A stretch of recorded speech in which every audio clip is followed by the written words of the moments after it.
www.attableek.com, the reviver of Iman.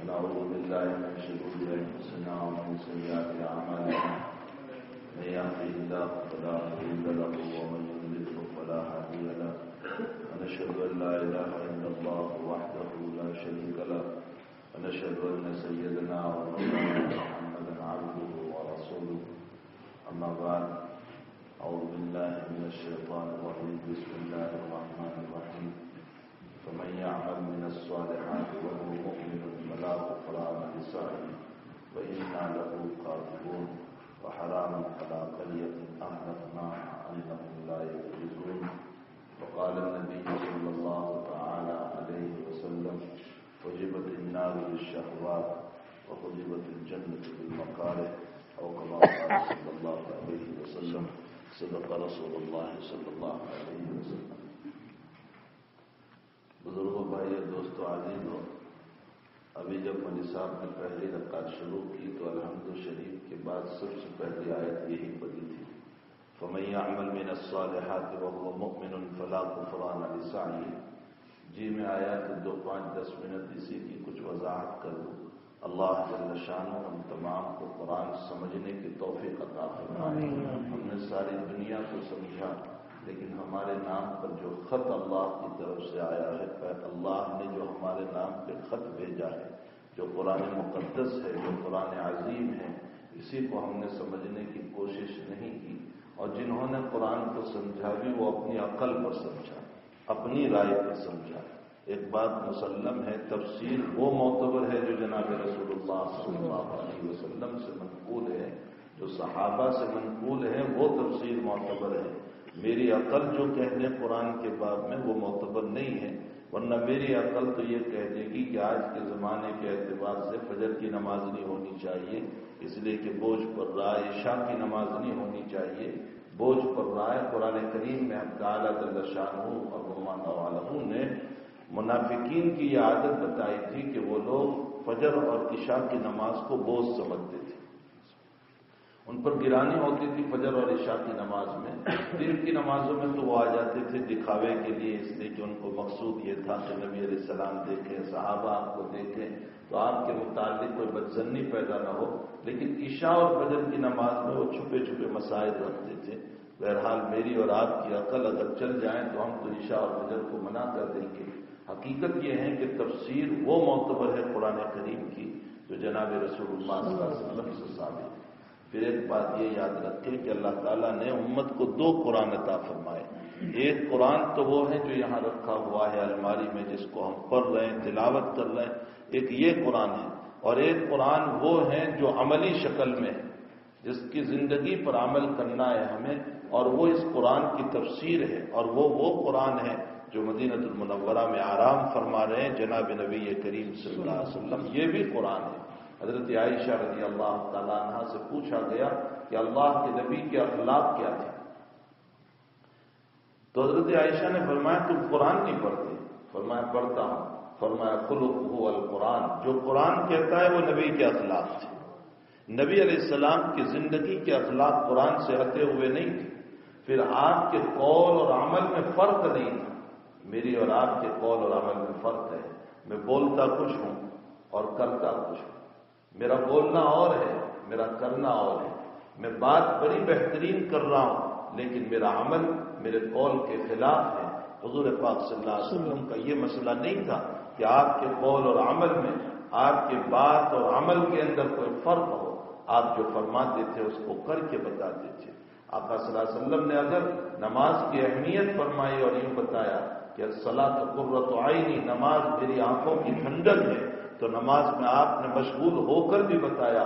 اور ایسی مشغولیت اور ایسا جی لگا حضرت کا، ایسا جی لگتا تھا نماز میں کہ روایتوں میں آتا ہے، بخاری شریف میں ہے کہ آپ جب تہجد پڑھتے تھے تو آپ کے پاؤں مبارک ورم کر جایا کرتے تھے، کبھی کبھی خون نکل آیا کرتا تھا. اور جب عائشہ صدیقہ نے فرمایا کہ اللہ کے حبیب آپ تو معصوم ہے، مغفور ہے، آپ کو کوئی گناہ نہیں ہے، آپ کو تعالی شانہ نے بڑا اونچا مقام دے دیا ہے، آپ کے ہاتھ میں جنت کی چابی ہے، قیامت کے دن لواء الحمد، حمد کی چابی آپ کے ہاتھ میں ہے، اور آپ کے شفاعت کے بغیر کوئی جا نہیں سکتا ہے، اتنا اونچا مقام آپ کو دیا ہے، آپ اگر عبادت نہیں بھی کریں گے تو کوئی حرج نہیں، کیا ضرورت پڑی ہے کہ آپ اتنی تکلیف اتاریں؟ تو حضرت کا ایک چھوٹا سا جواب تھا، افلا اکون عبدا شکورا، جس رب نے اتنی نعمتیں دی ہو کیا اس رب کا میں شکر گزار بندہ نہ بن جاؤں؟ جس رب نے مجھے اتنی نعمتیں دی ہو کیا میں اس رب کا شکر گزار بندہ نہ بنوں؟ یہ حدیث ہمیں یہ بتا رہی ہے میرے بھائیوں، اللہ کی نعمتوں پر اللہ کے باغی نہ بنو، اللہ کے شکر گزار بنو۔ اللہ کی نعمتوں پر اللہ کے باغی نہ بنو، اللہ کے شکر گزار بنو۔ اگر شکر گزار ہم بنیں گے اللہ اپنی نعمتوں میں اضافہ کرے گا، دولت کا ملنا، عزت کا ملنا، مکان کا ملنا، نیک بیوی کا ملنا، نیک اولاد کا ملنا، یہ تمام کی تمام اللہ کی نعمتیں ہیں۔ اچھے حاکم کا مل جانا، اچھے آپ کی پرائم منسٹر کا مل جانا، اچھے لوگوں کا مل جانا، اچھی دوستی کا مل جانا، اچھے صحبت والوں کا مل جانا، اچھے آدمیوں کا مل جانا، یہ سب اللہ کی نعمت ہے۔ اگر یہ نعمتیں مل جائیں تو اس پر اللہ کا شکر کیا کرو۔ اگر شکر گزاری ہوگی تو تعالیٰ جل شانہ ان نعمتوں میں اضافہ فرمائیں گے، اور اگر شکر گزاری نہ ہوئی، نہ دولت پر، نہ دکان کے چلنے پر، نہ اچھے جاب پر، نہ نیک بیوی پر، نہ نیک اولاد پر، نہ اچھے پرائم منسٹر کے ملنے پر، ان میں سے کسی پر ہماری شکر گزاری نہ ہوئی تو پھر یاد رکھے اللہ تعالیٰ اس نعمت کو چھین لے گا، اور چھینے گا تو وہ شکل میں چھینے گا کہ اس کے بدلے میں بڑے خطرناک اور ظالمانہ مسائل کھڑے ہو جائیں گے۔ اللہ ہمیں ان نعمتوں کی قدردانی کی توفیق عطا فرمائے۔ شکر نعمت کی قدردانی ہے کیا صرف الحمدللہ پڑھنے سے اللہ کی نعمت شکر ادا ہو گیا؟ کیا شکر کا لفظ بولنے سے اللہ کا شکر ادا ہو گیا؟ قطعاً نہیں۔ اللہ نے جو جسم دیا ہے اس جسم کو اللہ کی اطاعت میں لگایا جائے، یہ ہے شکر۔ اس نے فرمایا فلا وقت میں نماز پڑھ لو، اس وقت پر اپنی باڈی کو اللہ کی نماز کے لیے استعمال کرنا یہ اللہ کا شکر ہے۔ جس وقت پہ اس نے روزے کہے اس وقت پر روزوں کا رکھ لینا اللہ کا شکر ہے۔ اس نے کہا اپنے مال کی کچھ فیصد میرے راستے میں مجھ کو دے دو، اللہ کا شکر ہے۔ اس رب نے یوں کہا کہ جب تمہارے پاس اتنا مال ہو جائے تو میرا فرض کیا ہوا حج کا فریضہ جو ہے اس کو تم ادا کر لو، یہ اس کا شکر ہے۔ اس نے کہا کہ میں نے تمہیں ایک نبی دیا ہے، اس نبی کا فالو کرو، اس کی اطاعت کرو، اس نے جو اخلاق دیے، اس نے جو زندگی دی اس کی زندگی کے مطابق اپنی زندگی گزارو، یہ ہے اللہ کا شکر، اس کو شکر کہا جاتا ہے۔ میں نے ابھی کل پرسوں ہی کی مجلس میں کہا کہ یاد رکھو قبر میں جانے کے بعد اللہ تعالیٰ مجھے اور آپ کو یہ نہیں پوچھے گا کہ دنیا میں تم کس کے فالوور تھے اور کس نے تم کو اجازت دی تھی اور کس نے تم کو خلافت دی تھی، اور تم ابو حنیفہ یا شافعی، مالک و احمد کس کے تم ماننے والے تھے، ان میں سے ایک بھی سوال ہونے والا نہیں ہے۔ سوال اگر ہوگا تو وہ یہی ہوگا کہ تم نے اپنے نبی کی اتباع کتنی کی تھی۔ انکم تفتنون فی قبورکم، تم تمہاری قبروں میں آزمائے جاؤ گے اور تمہیں پوچھا جائے گا کہ تمہارے نبی علیہ السلام کی کتنی اتباع کی تھی، ان کے طریق پر کتنے چلے تھے۔ تو میرے بھائیوں شکر گزاری یہ ہے کہ ہم اپنی زندگی کو اس رب کے تقاضے پر گزارنے والے بنے۔ حضور پاک صلی اللہ علیہ وسلم کا ارشاد گرامی ہے لا یؤمن احدکم حتی یکون ہواہ تبعا لما جئت بہ۔ سن لو خوب، اپنی امت کو حضرت فرما رہے تم میں سے کوئی مومن نہیں ہو سکتا، تم میں سے کوئی مومن نہیں ہو سکتا جب تک کہ تمہاری خواہشات میرے تابع نہ ہو جائیں۔ آپ فرماتے ہیں جب تک کہ تمہاری خواہشات میرے تابع نہ ہو جائیں وہاں تک تم مومن نہیں ہو سکتے۔ میری آپ کی بڑی خواہش ہے، کسی کی خواہش ہے کہ میں زنا بالجبر کر لوں، کسی کی خواہش ہے کہ میں غلط راستے پر کسی لڑکی کے ساتھ گھومتا رہوں، کسی کی خواہش ہے کہ میں حرام کا مال دبا لوں، کسی کی خواہش ہے کہ میں نمازیں نہ پڑھوں، کسی کی خواہش ہے کہ میں فلاں کو بے عزت اور ذلیل کر دوں۔ یہ ساری ہماری خواہشات ہیں، اور اللہ کے حبیب کہہ رہے ان ساری خواہشات کو چھوڑو اور میرے تابع ہو جاؤ۔ اگر تم میری اتباع کرو گے تبھی مومن ہو سکتے ہو، اور اگر میری اتباع نہیں کی تو تم مومن نہیں ہو سکتے۔ ایک روایت میں حضور پاک صلی اللہ علیہ وسلم کا ارشاد گرامی ہے، فرمایا لا یؤمن احدکم حتی یکون، فرمایا تم مومن نہیں ہو سکتے حتی یحب لاخیہ ما یحب لنفسہ، تم مومن نہیں ہو سکتے ہو جب تک کہ تم میرے اس بات پر عمل نہ کرو۔ کیا بات؟ غور سے سنو اس بات کو۔ حضرت فرما رہے ہیں کہ تم اپنے بھائی کے لیے وہ پسند کرو جو اپنے لیے پسند کرتے، اپنے بھائی کے لیے وہ پسند کرو جو اپنے لیے پسند کرتے ہو۔ میں چاہتا ہوں مجھے عزت ملے تو میں یہ چاہوں کہ آپ کو بھی عزت ملے، میں چاہتا ہوں کہ میرا بیٹا نہ بگڑے، میں چاہوں کہ آپ کا بیٹا بھی نہ بگڑے، میں چاہتا ہوں کہ میرے ساتھ اچھا سلوک کیا جائے تو پھر میں یہ بھی پسند کروں کہ آپ کے ساتھ بھی اچھا سلوک کیا جائے۔ لیکن ہماری زندگی اس حدیث کے بالکل خلاف چل رہی ہے۔ میں میرے باپ میں عزت پسند کرتا ہوں اور آپ کے باپ میں ذلتی پسند کرتا ہوں۔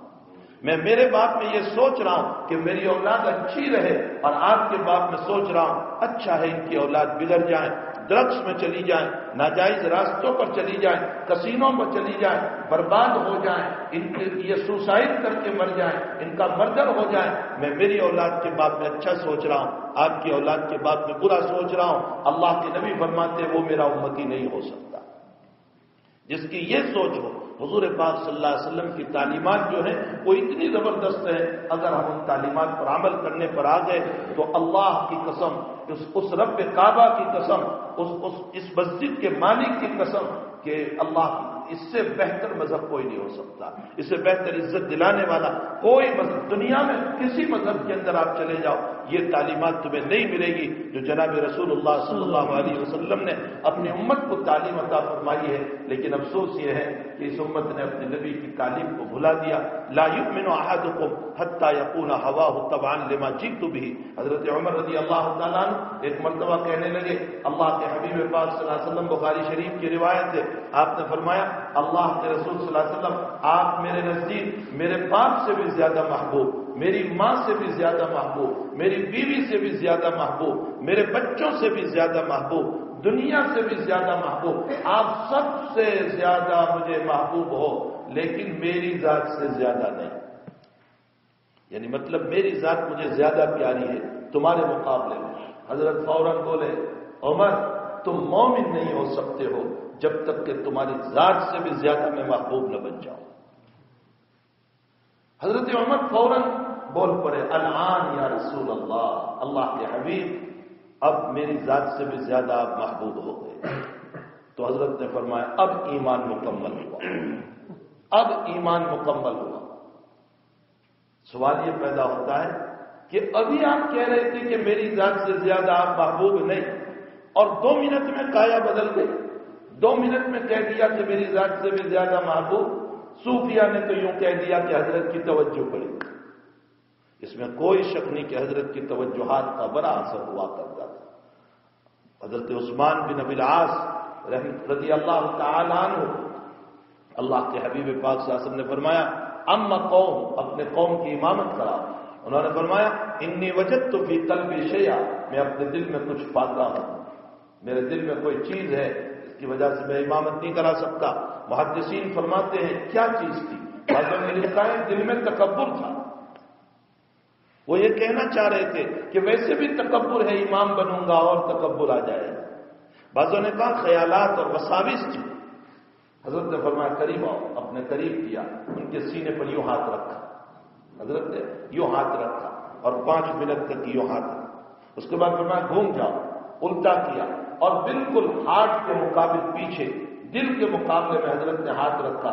وہ صحابی فرماتے ہیں الحمدللہ حضرت کے ہاتھ رکھنے کی برکت سے میرے دل کے وساوس ختم ہو گئے۔ یقیناً حضور پاک صلی اللہ علیہ وسلم کی توجہات بہت اونچی تھی۔ صوفیہ کا جواب بھی ہو سکتا ہے کہ حضرت کی توجہ پڑی اور حضرت عمر کے دل میں اپنی ذات سے زیادہ محبوب رسول اللہ صلی اللہ علیہ وسلم ہو گئے۔ لیکن علامہ شبیر احمد عثمانی رحمۃ اللہ علیہ مسلم شریف کی شرح میں اس پر ایک عجیب و غریب بات لکھتے ہیں، فرمایا عمر کے دل میں تو پہلے ہی سے نبی کی محبت بہت زیادہ تھی، اپنی ذات سے بھی زیادہ تھی، لیکن ذرا نبی کی زبان سے بلوانا چاہتے ہیں۔ ایک تو میں کہوں کہ آپ مجھے محبوب ہیں، اور ایک یہ کہیں کہ آپ یوں کہیں کہ مجھ سے محبت کیجئے، دونوں میں بہت بڑا فرق ہے۔ فرمایا محبت تو پہلے ہی سے تھی، لیکن عمر ذرا نبی کی زبان سے بلوانا چاہتے تھے کہ عمر تمہاری ذات سے بھی زیادہ محبوب ہو جاؤ۔ جیسے ہی حضرت نے فرمایا فوراً آپ نے کہہ دیا کہ میری ذات سے بھی زیادہ محبوب۔ اس روایت کے ذیل میں علماء نے شرح کرتے ہوئے تفصیل کرتے ہوئے لکھا ہے کہ ہماری ذات سے زیادہ محبوب نبی ہو جائے، کیا مطلب ہے اس کا؟ فرمایا میری ذات سے زیادہ محبوب ہونے کا مطلب میری ذات گناہ کا ارادہ کرے، میں سنت کو یاد کروں، میری ذات برائیوں کا ارادہ کرے، میں سنت کو یاد کروں، میری ذات غلط راستے کا ارادہ کرے، میں نبی کو یاد کروں، میری ذات خلاف سنت کا ارادہ کرے، میں نبی کو یاد کروں، ان تمام میرے خیالات کو چھوڑ دوں اور نبی کے طریقوں کو اپنا لوں۔ اگر میں نے اور آپ نے یہ کیا تو پھر نبی کی محبت زیادہ ہے، اور اگر یہ نہیں کیا تو میری ذات کی محبت زیادہ ہو گئی۔ اللہ جل شانہ اس حقیقت حدیث کو، حدیث کی اس حقیقت کو ہم سب کو سمجھنے کی توفیق عطا فرمائے۔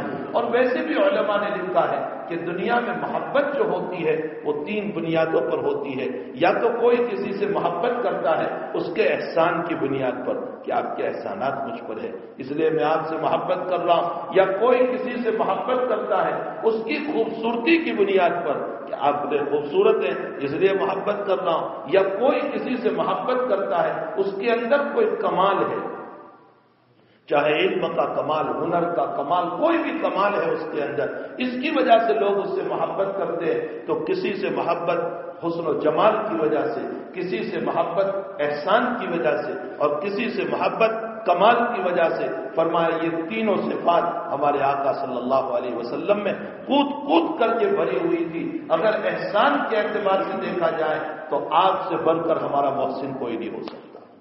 آپ فرماتے ہیں ایک آدمی نے آگ روشن کی تو پتنگے اور کیڑے مکوڑے اڑ کر کے اس آگ میں جا رہے ہیں اور کوئی اس کو بچا رہا ہے۔ نبی فرماتے میری مثال ایسی ہے کہ شیطان نے خواہشات کی آگ بھڑکا رکھی ہے اور میں تمہاری کمر پکڑ کے تمہیں بچا رہا ہوں، تم جہاں جا رہے ہو وہ جہنم ہے، میں تمہیں جنت میں لے جانے کے لیے آیا ہوں۔ ایک روایت میں آپ نے ارشاد فرمایا کہ میں اپنی امت کو اس وقت تک جنت میں نہیں جاؤں گا جب تک کہ میری امت نہ چلی جائے۔ عجیب و غریب واقعہ شیخ عثمان ہارونی رحمۃ اللہ علیہ نے، جو معین الدین چشتی رحمۃ اللہ علیہ کے پیر و مرشد ہے، عجیب و غریب واقعہ ان کا لکھا ہوا ہے کہ ان کے پیسے کسی کے پاس باقی تھے اور لمبی رقم باقی تھی، وہ صاحب دے نہیں رہے تھے۔ حضرت نے فرمایا میں معاف کرتا ہوں۔ کسی نے فرمایا حضرت معاف کیوں کرتے ہیں، قیامت میں لے لیجیے، اس سے یہاں نہیں دے رہا ہے تو مزے ہی مزے آ جائیں گے، ایک ایک پیسے کے بدلے میں 700 نے کیا تو مزے ہی مزے آ جائیں گے، حضرت معاف نہ کرو وہاں لے لیجیے۔ ہم سب بھی کہتے ہیں یہاں نہیں دیتا ہے تو وہاں لے لیجیے۔ شیخ عثمان ہارونی سے کہا گیا حضرت معاف کیوں کر رہے ہیں، وہاں لے لیجیے۔ حضرت نے فرمایا نہیں، میں اس لیے معاف کر رہا ہوں کہ روایتوں میں یوں آیا ہے قیامت کے دن جب تک میرے امتیوں کا حساب کتاب صاف نہیں ہو جاتا اس وقت تک میں جنت میں نہیں جاؤں گا۔ اب اگر میں حساب لینے پر آ گیا میرے پیسوں کے باب میں تو میرے نبی کو میری وجہ سے قیامت میں انتظار کرنا پڑے گا۔ میں اپنے نبی کو تکلیف دینا نہیں چاہتا ہوں، اس لیے میں نے دنیا ہی میں معاف کر دیا۔ کیا یہ سوچیں ہمارے پاس ہے؟ کیا یہ زعم ہمارے پاس ہے؟ ہماری زندگیاں دیکھیں تو حضور پاک صلی اللہ علیہ وسلم سے بالکل ہٹی ہوئی زندگی ہے۔ نہ ہم نے دنیا کے باب میں معاف کیا، نہ کسی اور مسائل میں معاف کیا۔ بہرحال ہمیں چاہیے کہ آقا صلی اللہ علیہ وسلم کی مبارک زندگی کو اپنی زندگی میں اپنائیں۔ قرآن کریم کی جو آیت قاری صاحب نے الحمد شریف کے بعد پہلے رکعت میں تلاوت کی، فَمَن يَعْمَلْ مِنَ الصَّالِحَاتِ وَهُوَ مُؤْمِنٌ فَلَا كُفْرَانَ لِسَعْيِهِ۔ اللہ کہتا ہے جو آدمی ایمان کے ساتھ اعمال صالحہ کرتا ہے، فَمَن يَعْمَلْ مِنَ الصَّالِحَاتِ وَهُوَ مُؤْمِنٌ، ایمان شرط ہے، ایمان کے بغیر تو کچھ قبول ہوتا ہی نہیں۔ فَمَن يَعْمَلْ مِنَ الصَّالِحَاتِ وَهُوَ مُؤْمِنٌ، جو اعمال صالحہ کرتا ہے شرط یہ ہے کہ ایمان ہو، فَلَا كُفْرَانَ لِسَعْيِهِ، اللہ کہتا ہے ہم اس کی کوششوں کی ناشکری نہیں کریں گے، یعنی اس کے اعمال بیکار ہو جائیں، وہ نماز پڑھے ہم کچھ نہ دیں، وہ قرآن پڑھے ہم کچھ نہ دیں، وہ اچھے اخلاق اپنائے ہم کچھ نہ دیں، وہ روزہ رکھے ہم کچھ نہ دیں، وہ کسی کو معاف کر دیں اور ہم کچھ نہ دیں، یہ نہیں ہو سکتا ہے۔ فلا کفران لسعی، ہم اس کی کوششوں کی ناشکری، کفر کا معنی ناشکری، ہم اس کی کوششوں کی ناشکری نہیں کریں گے، اس کے اعمال کو بیکار نہیں کریں گے، اس کے اعمال کا اس کو ضرور بدلہ دیں گے۔ ہاں شرط یہ ہے کہ اس کے عمل صالح میں اخلاص ہونا چاہیے۔ اخلاص کے بغیر تو کوئی عمل معتبر ہے ہی نہیں، اس کے عمل میں اخلاص ہونا چاہیے۔ پھر فرمایا وَإِنَّا لَهُ كَاتِبُونَ، اور ہم ان سارے اعمال کو لکھتے رہتے ہیں۔ اللہ کو لکھنے کی کوئی ضرورت نہیں ہے، وہاں تو ساری باتیں محفوظ ہے، لیکن لکھتے اس لیے فرشتوں کے پاس لکھواتے اس لیے کہ اس بندے کا حال یہ ہے کہ بہت جلدی یہ مکر جانے والا ہے، پھر جانے والا ہے، بات جلدی قبول نہیں کرتا، اس لیے اللہ کہتے ہیں تمہارا ریکارڈ ہمارے پاس موجود ہے، اگر میں اپنے اعتبار سے تجھے کہوں کہ تو نے یہ کیا وہ کیا تو شاید تو یہ کہہ دے گا نہیں ربی میں نے ایسا نہیں کیا، اس لیے میں تیرا ریکارڈ رکھتا ہوں تاکہ تو اپنا ریکارڈ ہی دیکھ لے۔ وَحَرَامٌ عَلَىٰ قَرْيَةٍ أَهْلَكْنَاهَا أَنَّهُمْ لَا يُعْجِزُونَ، اور وہ بستی جس کو ہم نے ہلاک کی، جس قوم کی طرف اللہ اشارہ کر رہا ہے، فرمایا ہم نے ان پر بہت سارے کاموں کو حرام کر رکھا تھا، ناجائز کر رکھا تھا، شریعت کے خلاف چلنے کو، ربوبیت کے خلاف چلنے کو ہم نے منع کر رکھا تھا، لیکن وہ لوگ باز نہیں آئے تو ہم نے ان کو ہلاک کر دیا، مٹا دیا، حالات اور پریشانیاں ڈال دی، اللہ کی طرف سے آسمانی آفتیں آئی، وہ تباہ و برباد ہو گئے۔ آگے جو لفظ اللہ نے فرمایا ہم نے ان سے یہ بھی کہہ رکھا تھا انہم لا یعجزون، تم اللہ کو ہرا نہیں سکتے ہو، تم اللہ کا مقابلہ نہیں کر سکتے ہو، تم یہ نہیں کر سکتے ہو کہ گناہ کر کے تم یہ کہو کہ بس کون اللہ ہے جو ہماری پکڑ کرنے والا ہے۔ میرے بھائیوں، دنیا میں اس وقت جو حالات چل رہے ہیں، جو پریشانیاں مسائل، وہ حقیقت میں اسلام کے اوپر جو ہمارے معاصی اور ہمارے گناہ اور جو مسائل ہیں جس کی بنیاد پر ساری دنیا میں اسلام کو جس نظر سے دیکھا جائے، اور یہ باتیں تو جناب رسول اللہ صلی اللہ علیہ وسلم نے 1400 سال پہلے فرما دی تھی۔ حضرت نے فرمایا تھا کہ دسترخوان بچھا ہوا ہو، اس پر کھانا رکھا ہوا ہو، اور جیسے تم لوگوں کو بلاتے ہو، تم پہلے بیٹھ گئے، ایسا آ جاؤ، ایسا آ جاؤ آپ بھی، ارے آ جاؤ، سب مل کر کے اس کو کھائیں گے۔ فرمایا ٹھیک اسی طریقے سے دنیا کے اندر دسترخوان چنا ہوا ہوگا لڑائی کا، مار کا، قتل کا اور مٹانے کا، اور اس دسترخوان کے اوپر کس کو نوالا بنایا جا رہا ہوگا؟ فرمایا مسلمان کو نوالا بنایا جا رہا ہوگا۔ یہ مسلمان جو ہے وہ نوالا ہوگا، اور ہر باطل طاقت یوں کہے گی آ جاؤ تم بھی ہمارے ساتھ شریک ہو جاؤ، آ جاؤ تم بھی، آ جاؤ تم بھی۔ یہ سارے کے سارے لوگ جمع ہو کر کے پھر اے مسلمان تیرا نوالا بنائیں گے، تجھے کھا جائیں گے، تجھے ماریں گے۔ تو اس موقع پر صحابہ نے فرمایا انحن المقلون او مقصرون، اللہ کے حبیب ہم اس وقت تھوڑے ہوں گے یا بہت زیادہ ہوں گے؟ فرمایا تم بہت ہوں گے، میجورٹی میں ہوں گے، اتنی کثرت ہوگی کہ لوگ کہیں گے مسلمان بہت ہیں لیکن تمہارے اندر کا ایمان ختم ہو چکا ہو، اور جب ایمان تمہارا نہیں ہوگا، تمہارے اندر کی وہ مایا نہیں ہوگی، تو نتیجہ یہ ہوگا کہ ساری دنیا تمہیں اپنا نوالا بنائیں گے۔ ہمیں اس عظیم الشان ایمان کی حفاظت کرنے کی ضرورت ہے۔ میرے بھائی جو یہ سب ڈھونگ ہے دنیا کے کہ یونوں میں بیٹھ کر کہا جا رہا ہے کہ مسلمانوں پر ظلم ہو رہا ہے، فلاں جگہ بیٹھ کر کہا جا رہا ہے مسلمانوں پر ظلم ہو رہا ہے، اگر تمہارے فیصلے اس طرح کے ہیں تو اس صورت میں تمہیں ظلم کو روکنا چاہیے، لیکن حقیقت یہ نہیں ہے۔ یہ سب کے سب باطل طاقتیں ایک ہیں، اور اس طاقت کے مقابلے میں ہمارے پاس اگر کوئی طاقت ہے تو وہ اللہ کی طاقت ہے، حق تعالیٰ جل شانہ کے انعامات ہیں۔ لیکن اللہ کی طرف سے رحمتیں تب اترے گی جبکہ کچھ اس کے بھی تو ہم بن جائیں، کچھ اس کا کرنے والے بھی تو ہم بنے، اس کے حبیب پاک صلی اللہ علیہ وسلم کے سچے فلاور بن جائیں اور سچے طور پر حضور پاک صلی اللہ علیہ وسلم کی اتباع کرنے والے بنے۔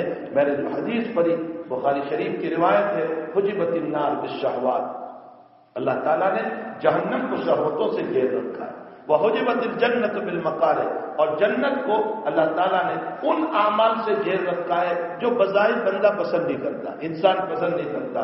جہنم کو شہوتوں سے گھیر رکھا ہے، زنا شہوت، چوری شہوت، فلاں شہوت، ہاتھ میں ہاتھ ڈال کر چلنا بغیر نکاح سے شہوت، اور جو ہے ڈرگس شہوت اور ناجائز طریق پر، یہ ساری شہوتیں ہیں۔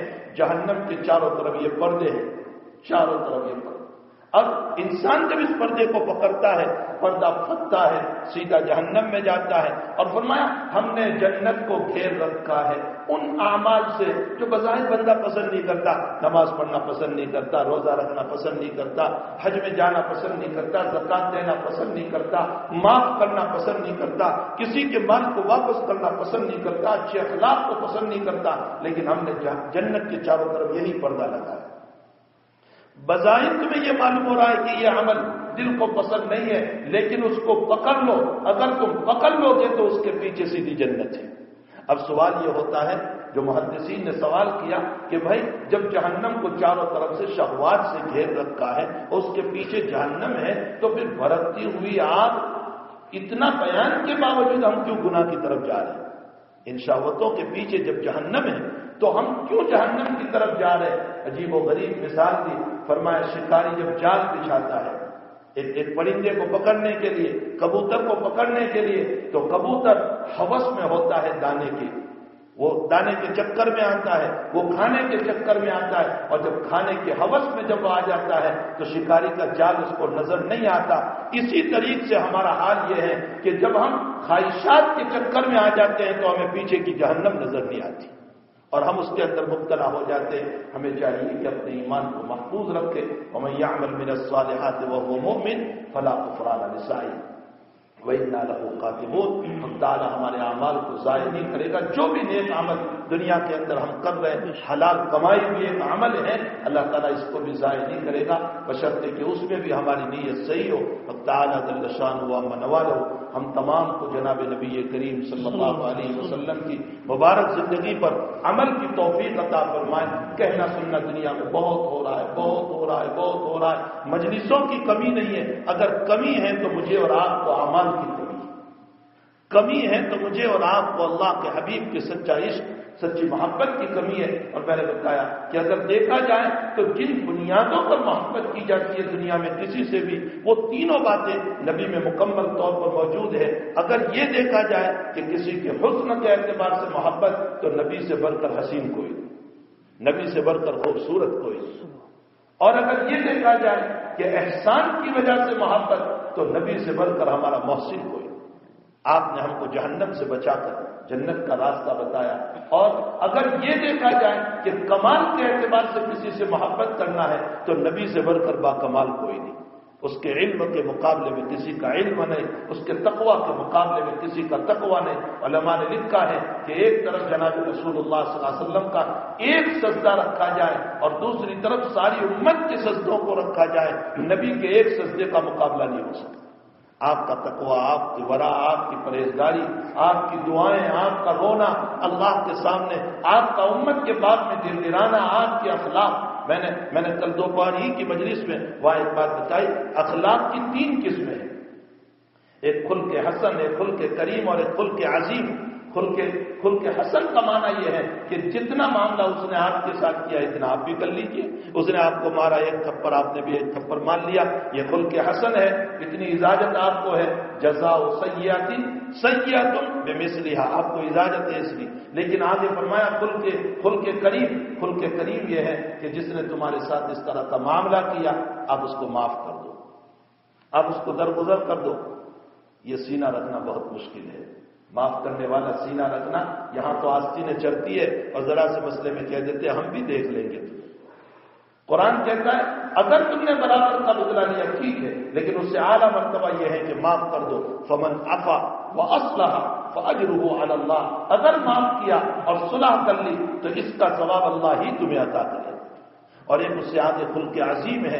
نبی علیہ السلام کے باب میں کہا گیا وَإِنَّكَ لَعَلَىٰ خُلُقٍ عَظِيمٍ. ہم نے آپ کو خلق عظیم پر بٹھایا ہے. خلق عظیم کس کو کہتے ہیں؟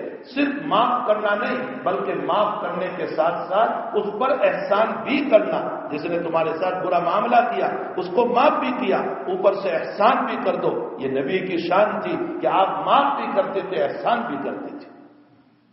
ایک بزرگ کے باب میں لکھا ہے, حضرت حسن بصری رحمۃ اللہ علیہ کے باب میں لکھا ہے کہ کوئی آدمی جب ان کی غیبت کرتا تھا تو حضرت اس کے وہاں ایک تھال کے اندر کھجور بھیجتے تھے اور یوں کہا کرتے تھے تم نے مجھ کو جو دیا وہ تو میں نہیں دے سکتا, لیکن اس غیبت کے بدلے میں تمہیں کچھ ہدیہ دے رہا ہوں. کیا تم نے تو غیبت کر کے مجھے اپنا ثواب دے دیا، میں میرا ثواب تو تمہیں نہیں دیتا، لیکن دنیا کے اعتبار سے کھجور دیتا ہوں۔ یہ ہمارے بزرگوں کا عمل رہا۔ حنین کے موقع پر جب بھگدڑ مچی اور صحابہ یہاں سے وہاں دوڑنے لگے، ایک صحابی کا پاؤں نبی علیہ السلام کے پاؤں پر گر گیا۔ بھگدڑ میں کون دیکھتا ہے، اور وہ 10,000 کا مجمع تھا۔ ایک صحابی کا پاؤں حضرت کے پاؤں پر پڑ گیا، ان کے جوتے بڑے سخت تھے، حضرت کے پاؤں پر چوٹ آ گئے۔ حضرت نے فرمایا انک آذیتنی، تم نے مجھ کو تکلیف پہنچائی، مارا وارا نہیں، ذرا سا سخت لفظ کہہ دیا، انک آذیتنی، تم نے مجھ کو تکلیف پہنچائی۔ وہ صحابی ایک دم ڈر گئے، اللہ اکبر، میری ذات سے حضرت کو تکلیف ہو گئی، حضرت خود فرما رہے کہ تو نے مجھ کو تکلیف پہنچائی۔ وہ سوچنے لگے نبی سے دور رہو، کہیں کوئی وہی میرے متعلق نہ اتر جائے۔ وہ سہمے وہ ڈرے دور رہتے تھے۔ دوسرے دن صبح کو حضرت نے فرمایا بلال کو، بلال فلاں صاحب ان کو بلاؤ میرے پاس۔ وہ انصاری صحابی تھے جن کی طرف سے تھوڑا سا مسئلہ ہو گیا تھا، فرمایا ان کو بلاؤ۔ حضرت نے اپنے قریب بلایا، اپنے سینے سے لگایا، فرمایا کل میں نے تم کو یہ بات کہہ دی تھی کہ تم نے مجھے تکلیف پہنچائی۔ فرمایا بعد میں میرے دل پر اس کا بڑا جھٹکا لگا کہ میری وجہ سے تم کو تکلیف ہوئی، میں تم سے معافی چاہتا ہوں۔ ایک جملے پر حضرت نے، حالانکہ آپ نے اتنا ہی کہا تھا کہ کل تم نے مجھ کو تکلیف پہنچائی، فرمایا اس پر بھی معافی چاہتا ہوں۔ صرف معافی کا مسئلہ نہیں، حضرت نے اوپر سے 7 اونٹ بھی عطا فرمائے۔ یہ ہے خلق عظیم۔ امت کو یہ کہا گیا خلق عظیم اپناؤ، اور خلق عظیم نہیں کر سکتے ہو خلق کریم تو کرو، کم سے کم معاف کرنے والا دل تو رکھو۔ اللہ جل شان ہم تمام کو جناب رسول اللہ صلی اللہ علیہ وسلم کی مبارک شریعت پر عمل کی توفیق عطا فرمائے۔ وصلی اللہ علی النبی الکریم، الحمد للہ رب العالمین، ولا عقبۃ للمتقین، والصلاۃ والسلام علی سید الانبیاء والمرسلین، وعلی آلہ وصحبہ واتباعہ وازواجہ وذریاتہ واہل بیتہ واہل طاعتہ اجمعین۔ اللہ ہم سب کے گناہوں کو معاف فرما، اللہ نبی کی سچی اتباع کی توفیق عطا فرما، آپ کی زندگی پر ہم سب کو چلنے کی توفیق نصیب فرما، اللہ آپ کی اتباع شوق اور ذوق کے ساتھ نصیب فرما، برائیوں سے حفاظت فرما، بیماروں کو شفا عطا فرما، مرحومین کی مغفرت فرما، اے اللہ مقروض اور قرض میں ہے ان کے قرض کی ادائیگی کی صورتیں پیدا فرما، اے اللہ جن کے پاس جاب نہیں ہے، کاروبار نہیں ہے، اللہ ان کی حلال روزی کا انتظام فرما، اے اللہ اس مجمع کی جائز تمناؤں کو پوری فرما، سب کی حاجتوں کو پورا فرما، سب کی اولادوں کو نیک صالح مطیع اور فرما بردار بنا، حرام کاموں سے، حرام چیزوں سے ہماری بھی، ہماری نسلوں کی بھی، ہماری اولادوں کی بھی اے اللہ پوری حفاظت فرما۔ اللہ تیری مرضیات پر، تیرے حبیب کی مرضیات پر ہم سب کو چلنے کی توفیق عطا فرما، تیری نامرضیات سے، تیرے حبیب کی نامرضیات سے اللہ ہم سب کی حفاظت فرما، تیرے حبیب نے خیر کی لائن سے جتنا مانگا ہم سب کو نصیب فرما، اور تیرے حبیب نے شر کی لائن سے جتنی پناہیں مانگی ہے اللہ ان سب سے ہم کو بھی پناہ نصیب فرما۔ وصلی اللہ علی نبینا محمد وآلہ وصحبہ اجمعین برحمتک یا ارحم